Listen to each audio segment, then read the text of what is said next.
Je lis du livre de Matthieu chapitre 27, au verset 42, ce qui suit. Et disait, il en a sauvé d'autres, et il ne peut pas se sauver lui-même s'il est roi d'Israël. Qu'il descende maintenant de la croix, et nous croirons en lui. Prions. Notre Seigneur, notre Dieu, nous voici à nouveau en ta présence ce matin pour essayer de comprendre la parole qui sauve. Merci pour le Saint-Esprit qui seul nous conduit dans toute la vérité. Et aide-nous à grandir jour après jour. Accorde-nous ta paix, ta grâce, et que le Saint-Esprit, Seigneur, nous scelle. Nous t'avons prié au nom de Jésus pour ta gloire éternelle. Amen. Alors, rappelle-toi, nous avons vu hier comment les sacrificateurs, verset 41, se moquaient de Jésus et les chefs. Je lis à nouveau le verset 41.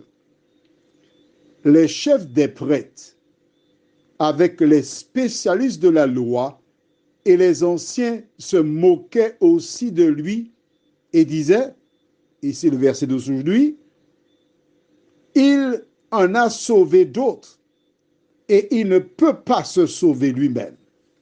S'il est le roi d'Israël, qu'il descende maintenant de la croix et nous croirons en lui.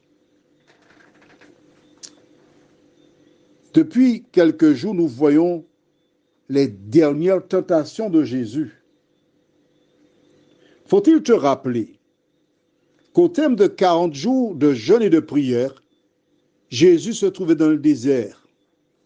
Nous t'avons expliqué déjà que lorsque Moïse, homme de Dieu, qui dirigea le peuple de l'Égypte vers Canaan, traversa la mer Rouge, il se trouva sur la montagne avec Dieu pendant 40 jours, afin de recevoir les directives.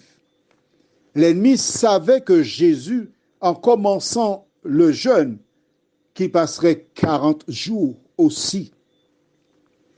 Il attendit au terme des 40 jours pour venir le tenter.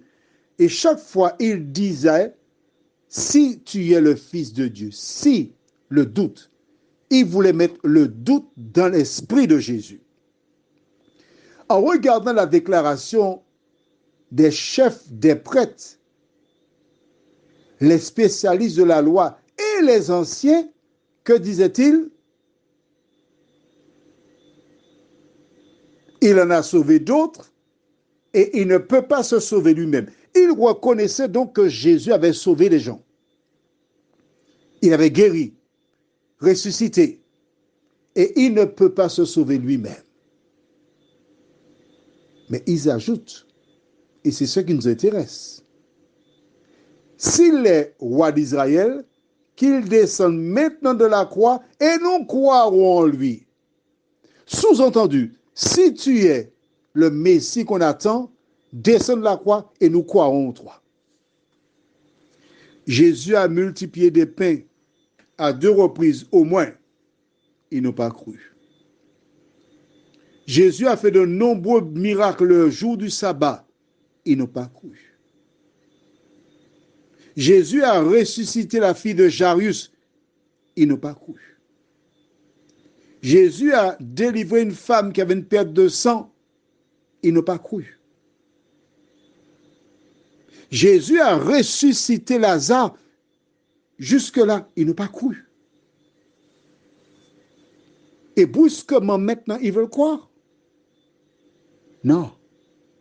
Ils sont en train de faire l'œuvre du diable, pousser Jésus à la faute pour qu'il descende de la croix. En le faisant, il aura succombé à la tentation et les hommes seront perdus. Prions. Seigneur, les chefs des prêtres, oui, pas un simple membre, les chefs des prêtres. Cela nous indique comment le diable a tenté les responsables et en les